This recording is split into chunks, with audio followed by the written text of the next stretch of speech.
Ustedes quieren un milagro que tiene todas las pruebas históricas que uno puede pedir y que no tiene vuelta de hoja cualquiera.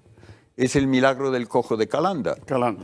Para quienes no conozcan la historia, porque es historia bien comprobada con toda clase de documentos, un joven que trabajaba en el campo se cayó de un carro cuando iba cargado con toda clase de cosas de labranza, le pasó una rueda por encima de una pantorrilla, le deshizo la pierna y cuando los médicos vieron que empezaba una gangrena y que se les moría, tuvieron que cortarle la pierna, como se hacía entonces con un poco de líquido que ayudase al dolor, pero que no era más que un buen vino, y cauterizaron la cortadura y él, una vez que se repuso de esa carnicería, recibió permiso oficialmente como incapacitado para dedicarse a la mendicidad.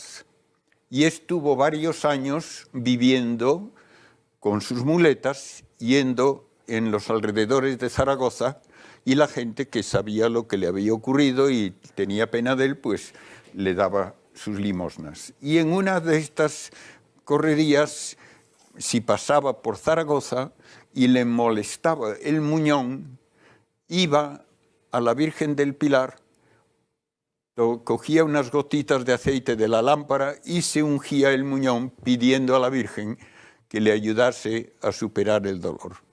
Bien, con este fondo de años de esta forma, una noche llegó a casa, cansado, se encontró con que había un soldado que iba hacia Flandes y que le habían dado al soldado su propia cama, la de él, y que le habían preparado él un camastro con unas tablas sobre un par de barriles y allí estaba con una manta para acostarse si quería. Y él dijo que no tenía ganas ni de cenar, se despidió de los padres y del soldado y se acostó.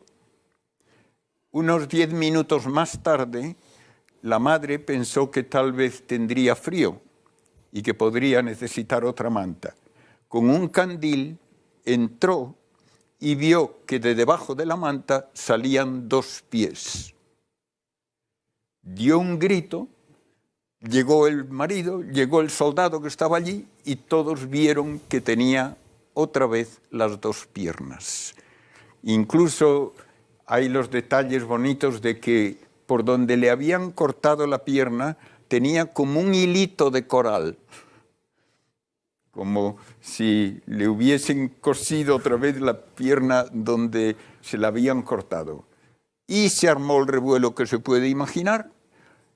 Todo el mundo del pueblo que le conocía de años andando con solo una pierna, se acercó a ver el milagro, se enteró naturalmente la autoridad civil, la autoridad eclesiástica, había que tener cuidado que no hubiese ningún tipo de engaño, y finalmente le pidieron incluso que fuese a ver al rey que quería verlo en Madrid, y ante el embajador de Inglaterra, el rey escuchó todo lo que había ocurrido y finalmente terminó el rey arrodillándose para besar esa pierna milagrosa.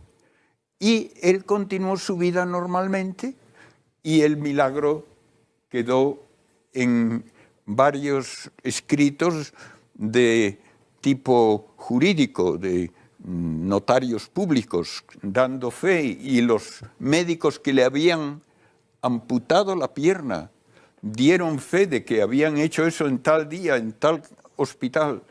Fueron luego al sitio donde habían enterrado la pierna, en el huerto del hospital, y no estaba allí.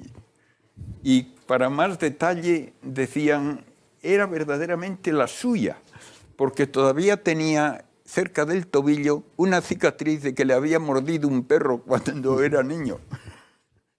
Y se corrió por toda Europa la noticia y fue especialmente importante en la Europa protestante el conocer este milagro, porque él mencionó que cuando se despertó estaba soñando que una vez más estaba yendo a la lámpara de la Virgen para ungirse la pierna con el aceite de la lámpara. Entonces se atribuyó a la Virgen y no hubo forma alguna de negar el milagro, como digo, con toda clase de testimonios, de médicos, de jueces, de todo hijo de vecino. De modo que esto es un ejemplo que tiene todas las garantías de historicidad que uno puede pedir. Y no es de hace 20 siglos. Estamos hablando del siglo XVII. Y ya está uno hablando, por lo tanto, de un mundo en que esas cosas no se creían así como así. De modo que ha habido milagros y sigue habiéndolos, pues sí. Ahora, los milagros son, por definición, hechos extraordinarios que Dios hace solo por una razón de orden superior. Y en ese sentido, yo no tengo inclinación a pensar que se pueden programar que a tal hora, en tal sitio, en tal capilla va a haber milagros. Creo que eso no es el modo en que Dios hace las cosas.